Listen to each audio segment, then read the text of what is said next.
नमस्कार दोस्तों।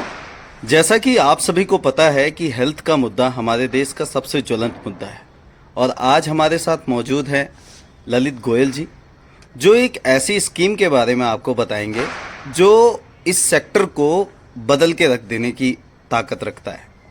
तो आइए उनसे बातचीत करते हैं और जानते हैं कि किस तरह का मुद्दा है इनका और क्या विचार हैं इस बारे में। तो ललित जी, आप अपने विचारों को बताइए जिससे कि हमारे देश का फ़ायदा हो, हमारे रोज़गार के अवसर बढ़ें और हमारे गरीबों का स्पेशली फ़ायदा हो। नमस्कार।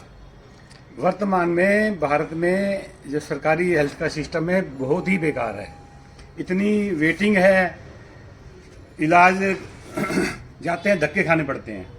मेरे पास एक सुझाव है, एक रास्ता है जिससे भारत के सभी गरीबों का, सभी मिडिल क्लास का तुरंत इलाज होगा। इसी बजट में जो राज्य सरकारें हेल्थ पे खर्च करती है या केंद्र भी अपना खर्च करती है, इसी बजट में सबका तुरंत इलाज होगा। फार्मूला, मैं दिल्ली का नागरिक हूं तो दिल्ली का आंकड़े देता हूं, वही बाकी स्टेटों के भी लगभग वैसे ही आंकड़े हैं। 9,000 करोड़ रुपया पिछले 2-3 साल पहले का बजट है शायद, ये हेल्थ पे दिल्ली सरकार खर्च कर रही है सालाना जी। और दिल्ली की आबादी आप अगर मान लो 2.25 करोड़ लगाएं तो ये शायद 1700-1800 रुपया प्रति हेड दिल्ली सरकार हेल्थ पे खर्च कर रही है। एक परिवार में 4 सदस्य हैं तो 17 दूनी 34, 7,000 रुपये के करीब, 7,000 रुपये के करीब दिल्ली सरकार एक परिवार पे, दिल्ली के सभी परिवारों पे खर्च कर रही है। मेरा सुझाव ये है सभी राज्य सरकारों को अपना हेल्थ का पैसा से प्रीमियम भर दे। सभी परिवारों का हेल्थ बीमा का प्रीमियम भरें तो 20-25 लाख का हेल्थ बीमा सभी परिवारों का हो जाएगा उसी बजट में।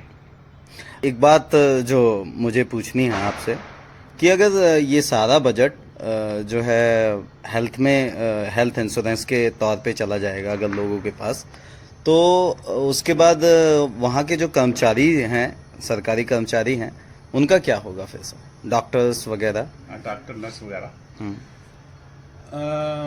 जनता का इलाज इधर हो रहा है फ्री, तुरंत हो रहा है, कोई वेटिंग नहीं। जब सरकारी हॉस्पिटल की जरूरत नहीं रहेगी गवर्नमेंट को, हर साल बजट बीमे में प्रीमियम भरेगी गवर्नमेंट। तो एक मान लीजिए एक सरकारी हॉस्पिटल में, बड़ा सरकारी हॉस्पिटल है, 1000 कर्मचारी हैं, स्टाफ, पूरा स्टाफ मिला लो, तो वो हॉस्पिटल उनको हैंडओवर कर दिया जाएगा। वो 1000 बंदे जो स्टाफ है उस हॉस्पिटल के मालिक हो जाएंगे। अच्छा, पार्टनरशिप दे दी जाएगी।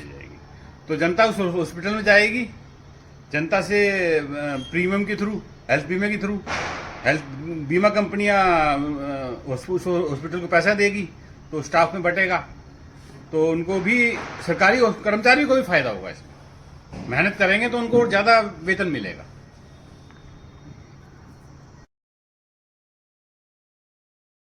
अच्छा सर, एक सवाल और मैं ये जानना चाहता हूँ कि अगर किसी गरीब परिवार के किसी व्यक्ति को जो है साल में मान लीजिए 25 लाख का बीमा कर देती है सरकार, तो उसके ऊपर जब जाएगा, उसके ऊपर अगर खर्च बढ़ता है तो वो गरीब आदमी कैसे मैनेज करेगा सर?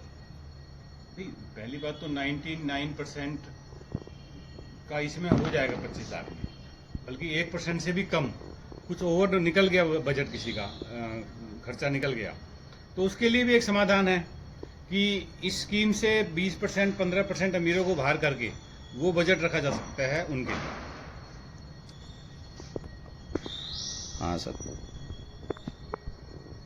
और सर कोई क्लोजिंग लाइन जो आप जो है जनता को संदेश देना चाहते हैं और हमारी राज्य सरकार या केंद्र सरकार को? हाँ, क्लोजिंग लाइन ये है कि ये आंकड़ा मैंने दिल्ली का दिया है, सभी राज्य सरकारों का लगभग इतना ही बजट पाएगा प्रति हेड। सभी राज्य सरकारों से निवेदन है, मेरे सुझाव पे विचार करें। यही सिस्टम यूरोप और अमेरिका में चल रहा है, यही सिस्टम अगर इंडिया में आता है तो गरीबों को मोटा फायदा होगा। जो राज्य सरकार मेरे सुझाव को अपनाएगी उसको वोट का भी मोटा फायदा होगा और जनता को भी मोटा फायदा है। जनता से अपील है कि मेरा सुझाव अच्छा लगे तो वायरल करें, सब्सक्राइब करें, कमेंट करें, शेयर करें। धन्यवाद सर, आपसे मिलकर